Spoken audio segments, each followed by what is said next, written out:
Magandang hapon. Andito si Maestro Romy Gutierrez. Alam niyo si isang karangalan ang magkaroon ng panauhin katulad ni Professor Maestro Romeo Gutierrez. Siya ay na-nominate recently for the National Artist Award na nasa National Commission on Culture and the Arts. Kaya ikanagagalak namin na kayo'y aming pandangal na panauhin ngayong hapon. Yung makikita ninyong painting, isang halimbawa yon ng napakagandang likhain ni Professor Romeo Gutierrez. Si Pen Medina, nandyan na ba? Wala pa rin. Ay, hindi na makakarating si Pen Medina. Sige. So, ikaw ang magsasalita at hindi na si Pen Medina. Magsasalita sana si Pen Medina dahil wala siya. Di ako na lang ang ituring ninyong artista.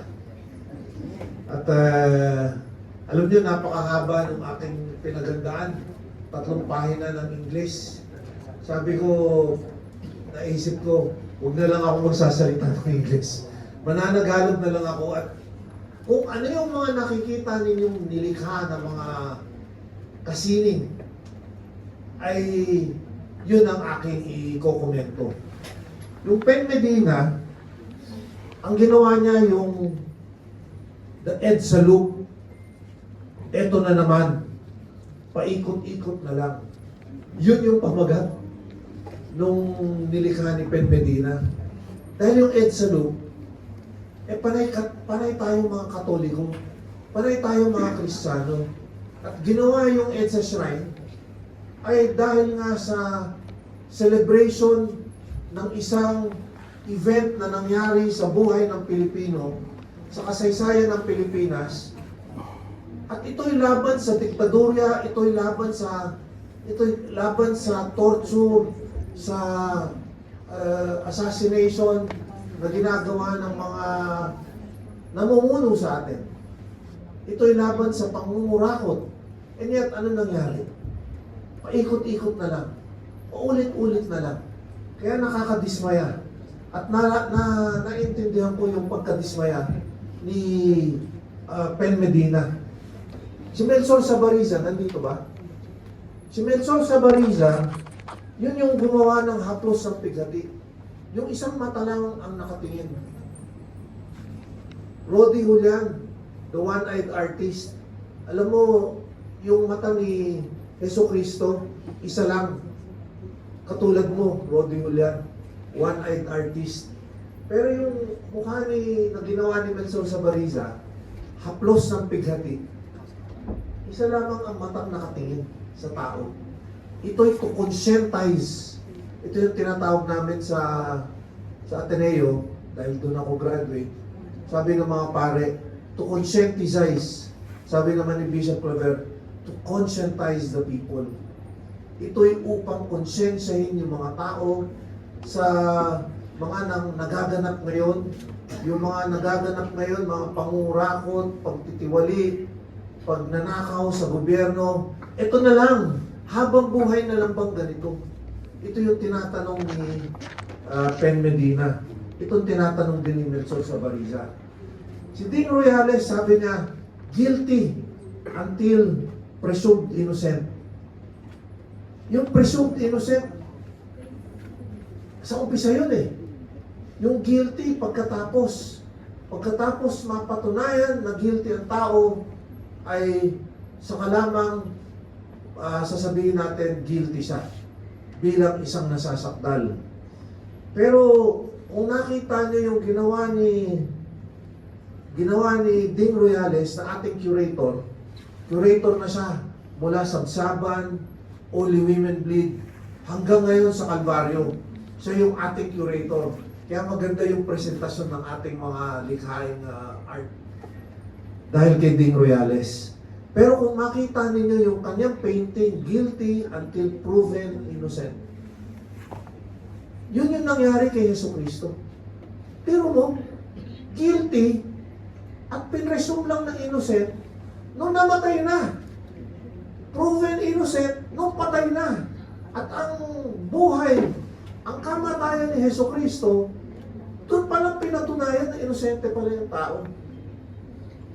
Hinatulan ng crucifixion, hinatulan ng kamatayan. Pinatay na siya. Saka lang nalaman ng mga tao, inosente pala itong Panginoon natin. Yung si Longinus, pumatak yung dugo at pawis ni Yesu Cristo sa kanyang mata na bulag. Centurion ito, at ito yung nagtusok sa tagiliran ni Yesu Cristo para malaman kung patay na o buhay pa.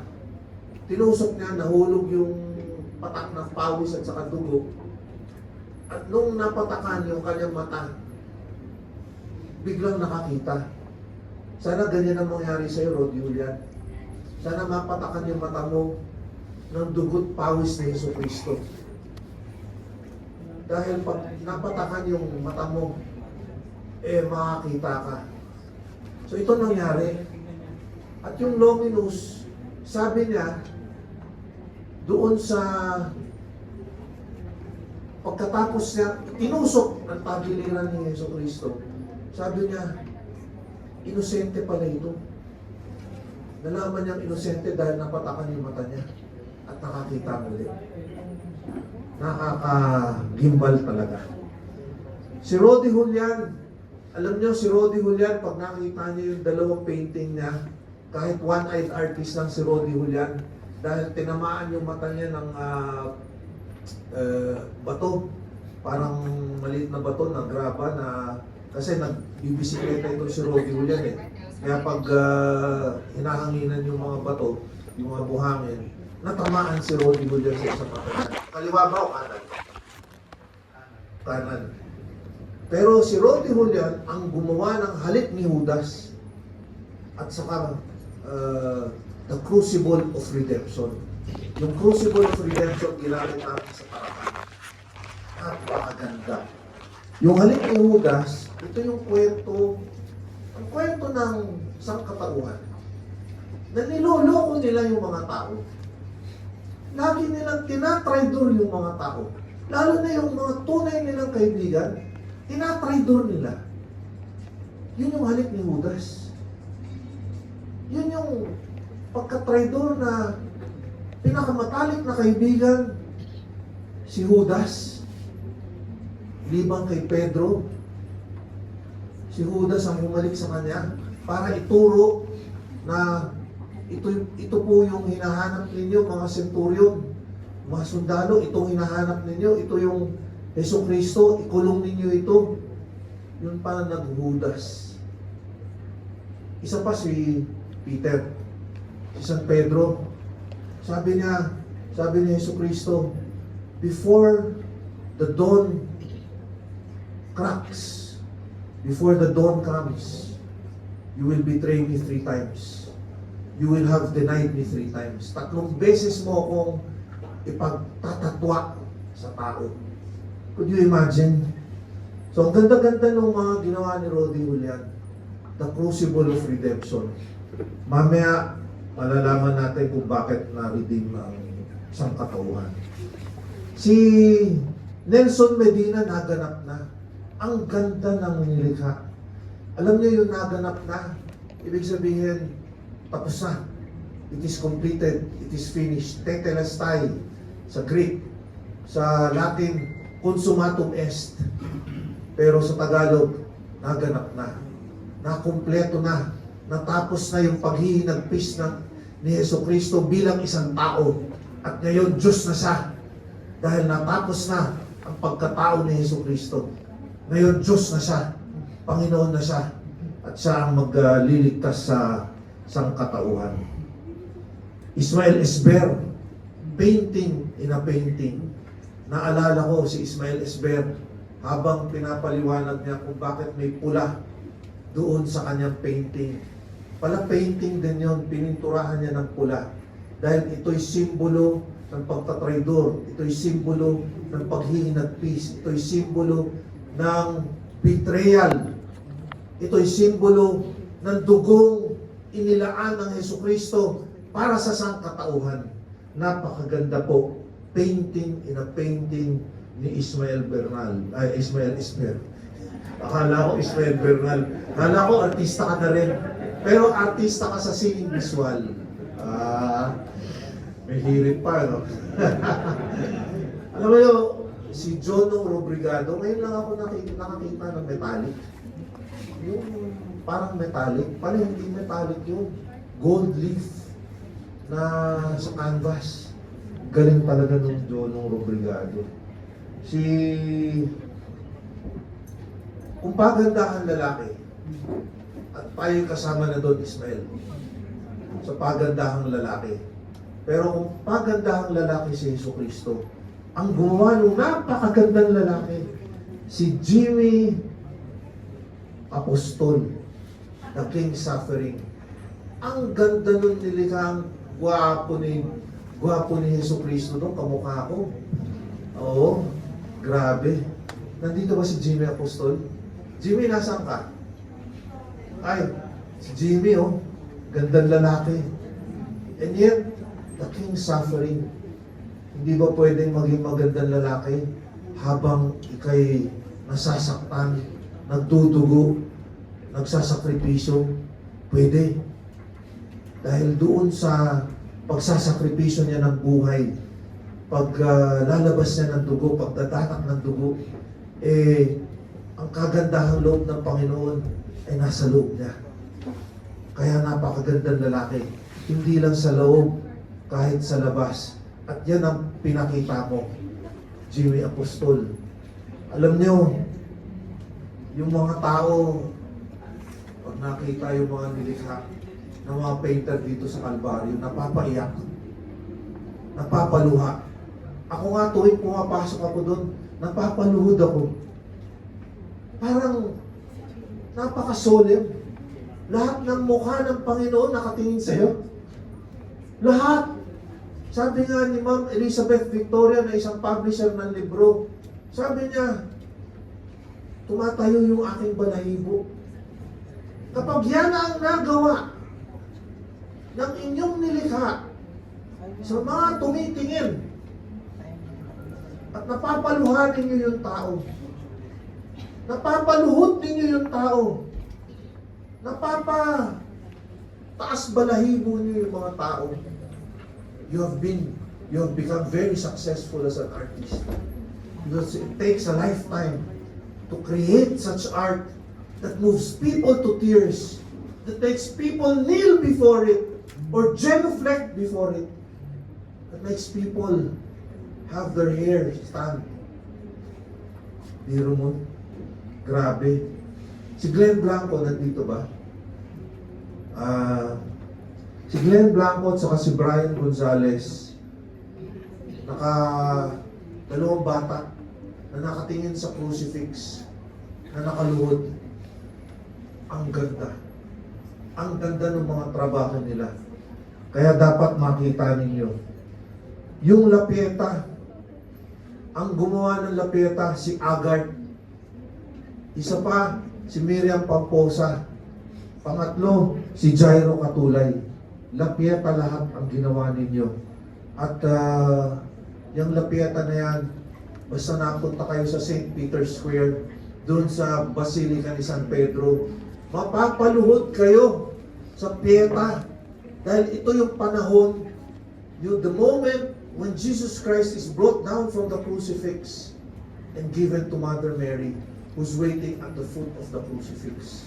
Grabe. Mapapaluha talaga kayo pag nakita ninyo yung lapyeta sa loob ng Basilica ni San Pedro sa Roma. Si Alexander Balmaceda at saka si Adan Pesito at saka si Sunny Corpus. Ako po, ang gaganda ng mga nilikha ninyong mga mukha ni Jesucristo.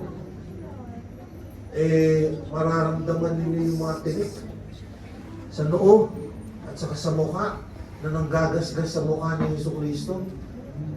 Nelson Medina, nasabi ko ba yung pangalan mo? Si Nelson Medina din.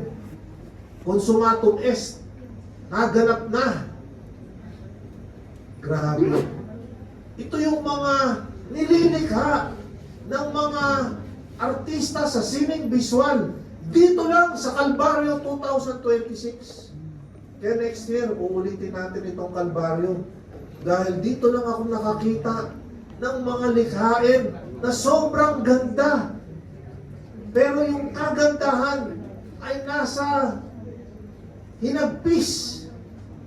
Nasa, sinabi nga ni Nelson Sabarisa, sabi niya, nasa pighati ang kagandahan ng ating nilikha. Grabe. Amen?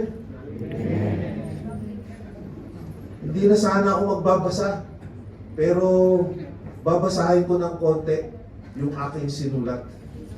As followers of Christ, we should die to selfishness and to greed. We should live a Christ-like life of selflessness, of kindness, and compassion. Ang pagsunod sa kamunduhan, follow the world, is only temporary. But following Christ, following God, is eternal. Through the cross, we receive what no human effort could ever achieve. Forgiveness of sin, peace with God, and the freedom to live a spiritually abundant life. So ito yung sinasabi natin. Kaya Ding, Marvel, at lahat ng mga artist dito, patawarin na ninyo yung kaaway niyo. Dahil yun ang mensahe